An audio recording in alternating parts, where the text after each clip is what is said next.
Great. Well, thank you. Yeah, so I just want to talk to you about some work that I've been doing with Graham Hutton and Patrick Bahr. And really, the story begins with compiler calculation, which I think is sort of a very powerful form of magic.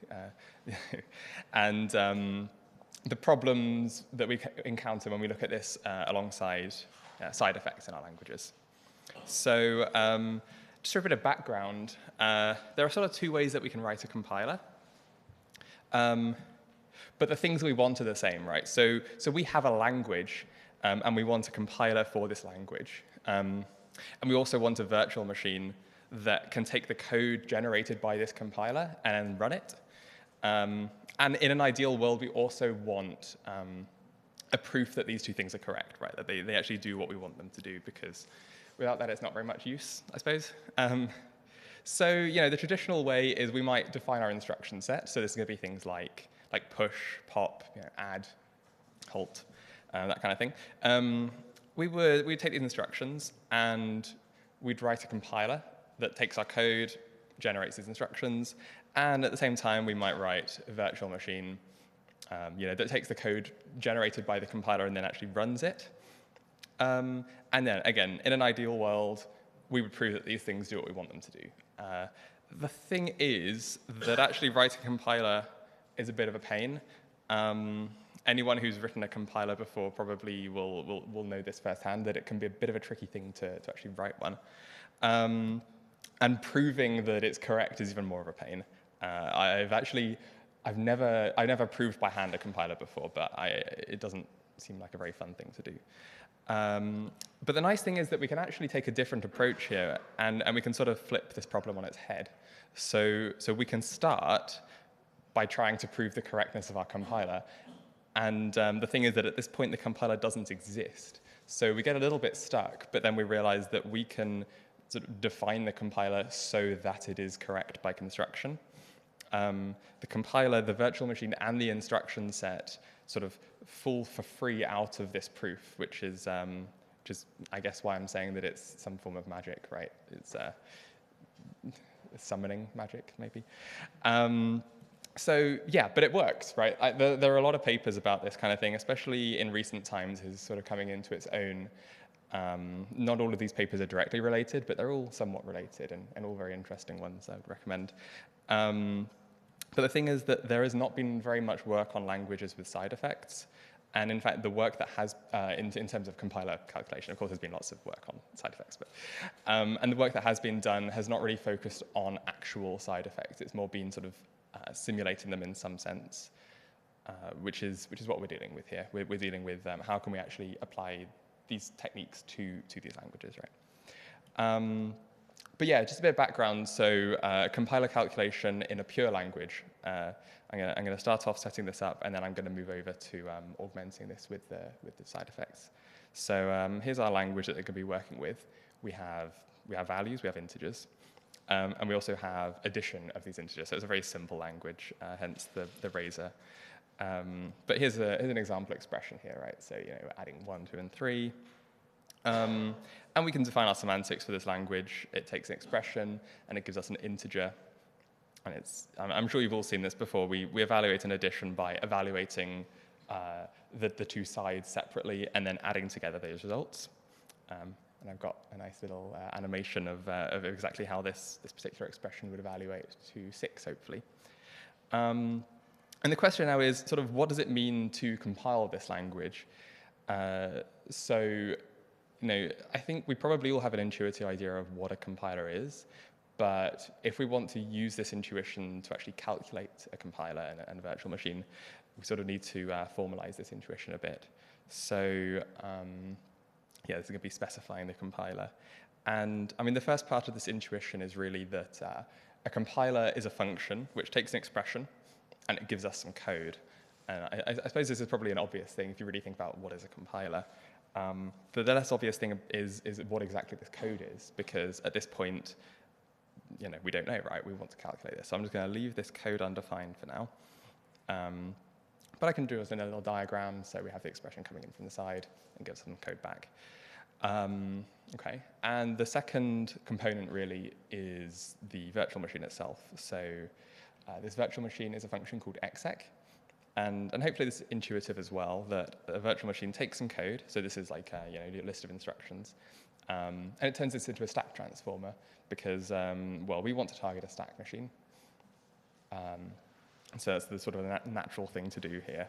And again, I can show this in the diagram. So we can take our code that we generated, plug this into the virtual machine with an empty stack, and then it's just going to put the result on the top of the stack. Okay, and you can actually look at these two components here as sort of factoring the eval function. So on one hand, you could compile and then execute the result of that, or you could just evaluate directly. And either way, you're going to get the same thing, hopefully. So there's a bit of like unwrapping of putting the result of the eval onto the stack, but you can kind of ignore that for the time being. And we can write this in an equation. So we can say exactly what I just said. On the left hand, you can compile your expression, execute it on a stack S. And on the right-hand side, you could evaluate your expression and put it on the stack S, and you should get the exact same result. One quick note is that in practice, when we're actually calculating these things, it becomes a lot more practical to give a continuation in the compiler as well. So this is just like an extra bit of code to bolt onto the end. But this is purely just, it makes the calculations a lot nicer and a bit more efficient code and that sort of thing. So don't worry too much about that. But,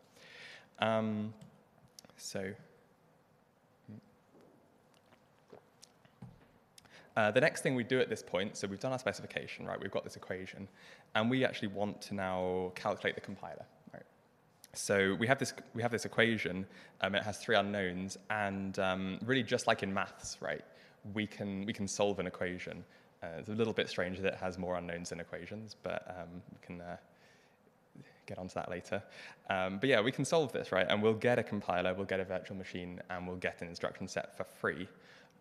We solve this by something called constructive induction. And again, I'll get onto this later, but what I'm going to do first is augment this specification with side effects. Because the thing is that real programs do have side effects in almost all cases, right? We want to output things, we want to take user input, we want maybe some mutable state, some references, some these kinds of things, right? So that's the rest of the talk, really. I want to talk about how these side effects sort of alter the specification that we need to do for this calculation, how they alter the actual calculation itself, and what we get out of the other end, and sort of how we can deal with them just in general, really. So I'm going to investigate this just with something simple, printing. Printing is probably the most simple effect we could get, other than kind of like the no-op effect, which would be a little bit boring. So yeah, let's come back to this minimal language we have. And I want to give it printing, right? I want to give us the capability to print something. So yeah, very simply, I'm just going to add this print constructor. And the idea is that evaluating a term of print x, we want to evaluate x and then actually print the result of that, right? But the thing is that since our semantics are just giving us an integer, we can't actually print anything. So, as Haskell programmers, probably the obvious thing to do at this point is to change this up to work in the IO monad, because then we can just use the print function, right? We can print it to the screen. The problem with this is sort of needlessly specific. This gives us a lot of power we don't need. We don't need to have the ability to, get line or open files. All these sorts of things, right, are kind of just getting in the way. And further along the line, we'd like to generalize, and this kind of gets in the way of that. So what we want is the minimal possible structure to represent sort of this transformation of an expression with some prints into a sequence of things that have been printed. Ideally with nothing more, because we can then take this and interpret it however we like. So yeah, we prefer this abstract algebraic approach to effects, and I'll talk about a little bit more the algebraic side later on. But for now, here is a type that we could use for this, right? So I'm going to call it print sequences. And the idea is that we can either return something, and this is just like the thing at the end of the sequence, or we can print an integer and then continue with the rest of the sequence. And just a little example that this 1, 2, 3 thing would just be exactly that. And we can take this and we can throw this into our semantics function here, just replacing IO. Obviously, we can't use print anymore, but we can sort of define an analog to print, just called printint, and very simply, it describes this action. It doesn't actually print, but it describes the action of printing an integer and returning nothing. So very much the same as Haskell's print function. So that's good enough for the semantics, but now we need to come to specifying the compiler itself. The first thing is that we've now changed the type of eval, so let's reflect that there. Of course, the equation doesn't hold anymore, from a type perspective even, because eval's changed. So, if I draw that on the diagram, we can see that eval before it just gave us this 3, but it now gives us the printing a 3 coming out of the bottom. And we need exec to line up. So all we need to do really is have the exec function also work in this print sequence monad. We can also change the equation at the bottom to reflect this. So the right-hand side is now is under a do block. So we first get the result of evaluating something, and then we push that value onto the stack and execute the rest of the code. But the left-hand side remains the same. So that completes the setup, really. Now I'm going to move on to actually calculating this thing, right? So as I said, it's just like in maths in many ways. We use induction, and when we get stuck, we can sort of take this opportunity to add new constructors or add new defining clauses for our equations. This is going to be by cases on the type of expression we have. So first I'll show you the calculation for the value case, which is sort of our base case. And here's the strategy. Okay, so we're going to start on the right-hand side of the equation at the bottom, substituting value in. And what we really want to do is get to this point. So we want to rearrange this expression into something of the form exec c prime for some c prime, which we don't necessarily know what this is yet, but this can actually be anything we want in this stack S. Because if we can do this, then if you look at the equation at the bottom, we could actually say that a valid definition for comp at this val type, this val expression, is just c prime, because if you substitute that in, it checks out. And if we could do this for all of our expression cases, then we'll have a fully functioning compiler. So yeah, let's try and do that. First thing is I'm going to just apply the definition of eval, which gives me this. I'm going to use some monad laws to sort of shift things around, clean it up a little bit. But now we're sort of stuck because we want these two things to be equal, but the stacks are different, right? We have encode on S on one side, and we have S on the other side. But remember that C prime here is sort of a free variable. We can change this to be anything we want. We can also introduce new instructions because the code type is undefined as of yet. So what I'm going to do is actually define a new instruction, which I'm going to sort of suggestively call push. And I'm going to put all of my free variables in here, so N and C. And then I'm just going to define the exec clause for this specifically so that these two things are equal.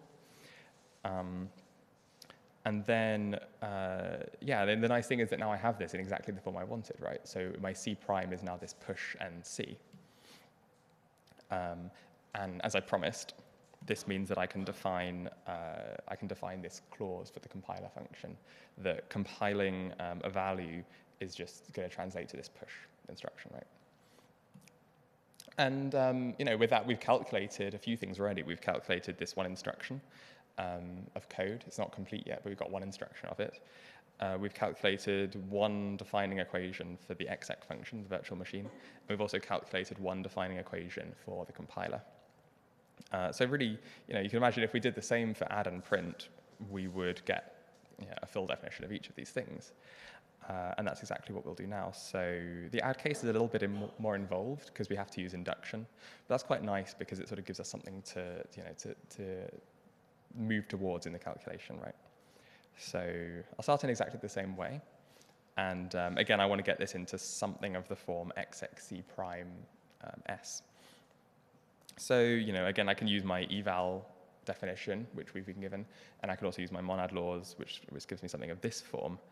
But now really I want to apply induction, and induction is going to be using this specification at the bottom and rewriting according to that with a smaller argument, obviously. And so you can see, like, it's almost of this form at the bottom right. You see I've squared this bit here, where in the expression that I actually have, at least at the end of it, I have an m comes from eval y, and then I have an xxc with something to do with that m on top of the same stack, s. But it's not quite, because I have the n plus m rather than the m. But I can just use the same trick. So, this is what we want. And I just add a new instruction to put it into this form, right? So I can add an instruction called add, which rearranges things exactly in the way that I need to put it into this form. And if I do that, I can then now apply induction once.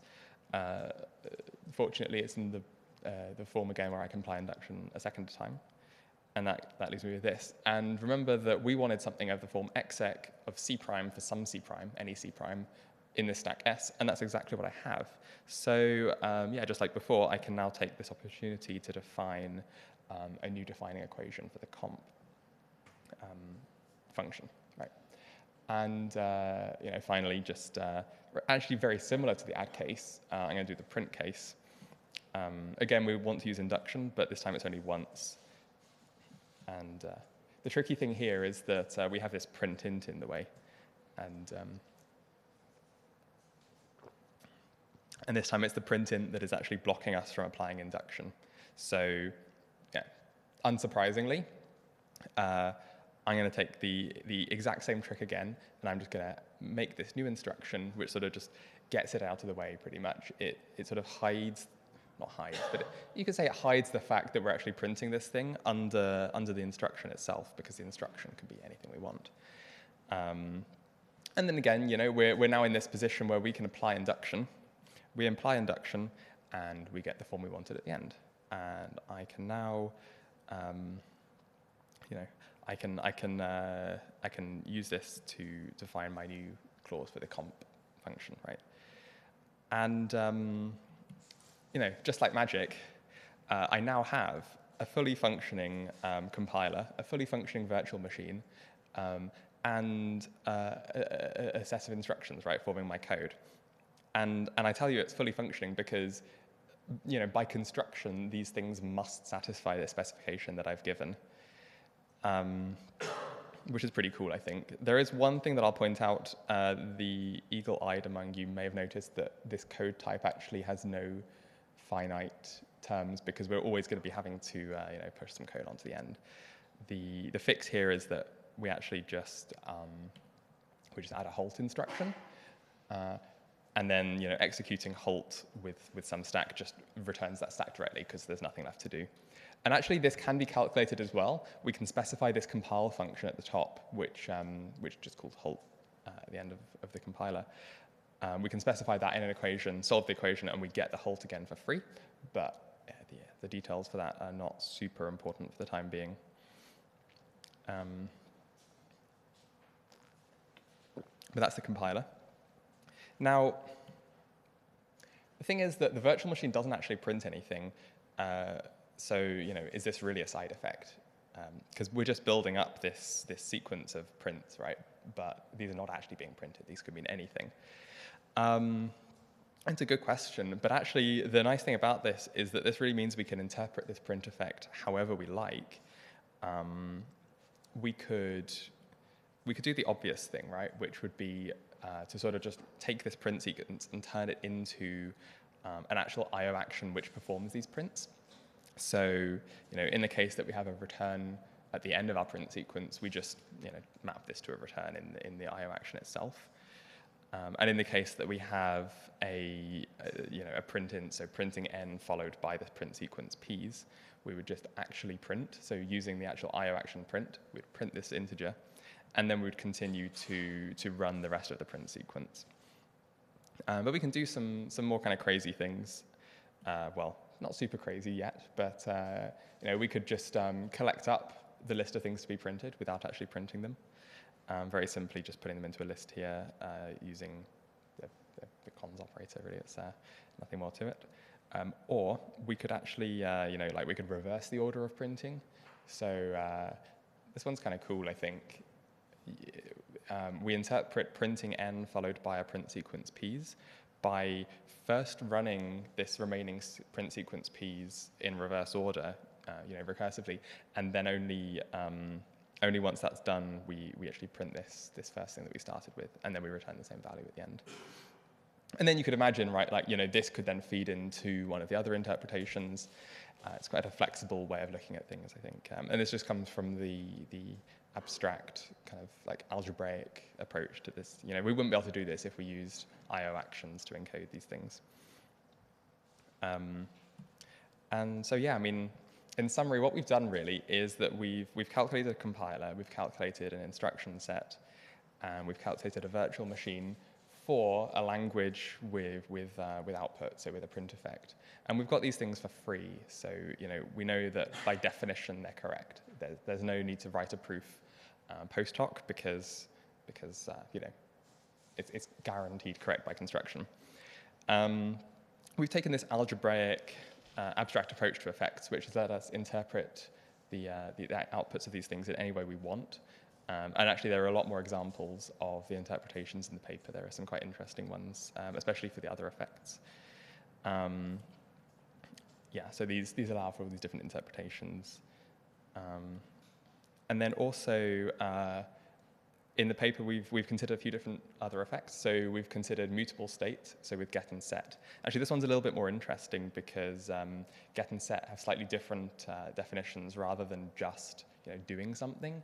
We're actually getting some data and then proceeding differently based on what we have. So you get some continuations in there, and it's quite a nice example, I think. And then also non-determinism. So a bit weird to think of non-determinism as a side effect, perhaps, if you've not seen that before. But we've calculated compilers and virtual machines for both of these things as well. And also there are lots more interpretations of all of these effects in the papers that you might want to take a look at. We've also generalized all of these things, so using type classes. So you might have noticed that in the calculations, we didn't actually use the print sequence monad, the definitions of how it was defined, how the print int function is defined. This doesn't come into the calculations at all.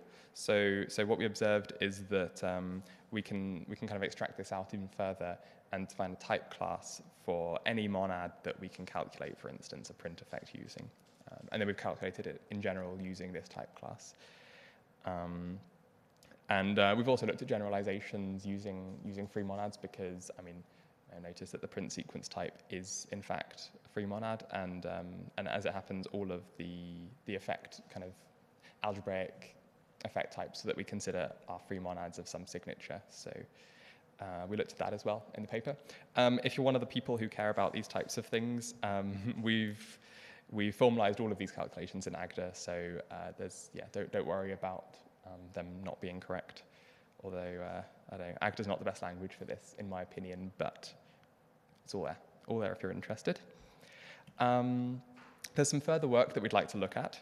So, primarily I'd like to look at some more sophisticated source languages, so, and in particular first-class handlers, right? So it would be really great if you're familiar with algebraic effects as sort of a concept, then you have this idea of you can write a handler and wrap your code in this, and that lets you sort of, you can intervene when an effect comes up and you can do something. This is very similar to the interpretations that we're doing after the fact, but it'd be great if the users of the programming language had this power as well. So it'd be good to calculate that language also. And then also just sort of more sophisticated things in terms of maybe lambda calculus, or maybe we have variables in here, or that sort of thing. Then it would also be good to calculate sort of one compiler in general for any effect, because having done the calculations for printing and having done the calculations for getting, setting, choice in non-determinism, it turns out that the calculations are very, very similar to each other. And this is something that I started working on now, which is, can we actually calculate a compiler once and for all, and then just plug in an effect we want in a very general way. And it turns out that yes, we can. And I can talk to you about the details if you like later on. But it's quite a cool thing to look at that. And then finally, I think there's some additional structure just in like the semantics and in the sort of the setup in general that we can probably exploit during these calculations. So I mean, for instance, the eval function is a fold, but we're not writing it as a fold, but it is a fold. Presumably, that can simplify the calculation somewhat, right? And then also, looking at these free monads and these things, I think that the calculations, while nice, could definitely be simplified a lot by considering some of this additional structure that we have. So that's all I have for you for now. Thank you for listening.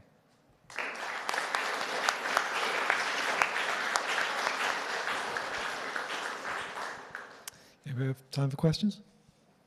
Hi, Pedro Vasconcelos from the University of Porto. So, can you go back to your first slide, which has the non-effectful specification for the compiler?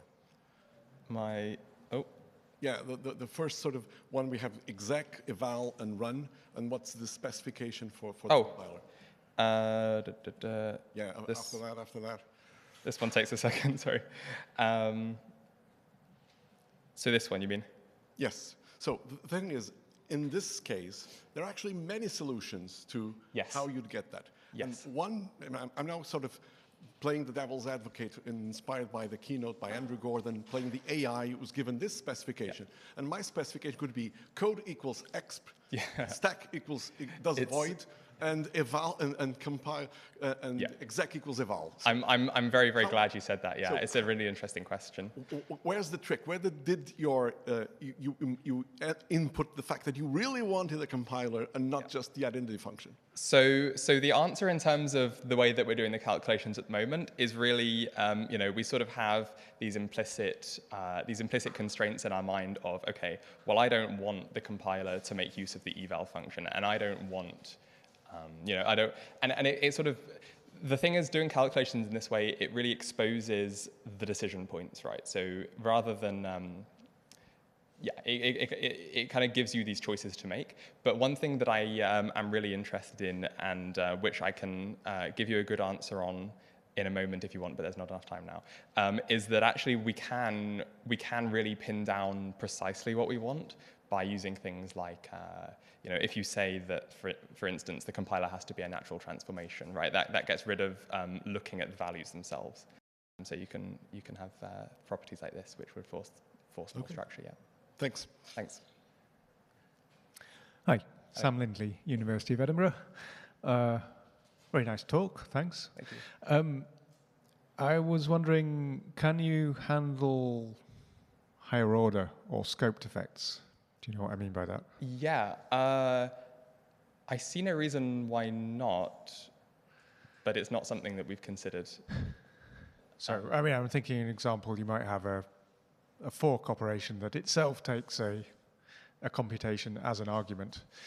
So if you were to do folds, for instance, then you need a more sophisticated kind of fold in order to traverse over that term, because you have to go inside the argument as well. But yeah, that might, that would probably negate any benefit we'd get from looking at folds in these things. But yeah, other than that, I don't see. Well, I don't think it would if you need to look at the literature on that, and that would tell you how to do it. But scoped effects. But okay, but you've not looked at it yet. We haven't done it yet, but actually that's a nice idea. Yeah. And I'm very keen to see what happens when you try to do handlers.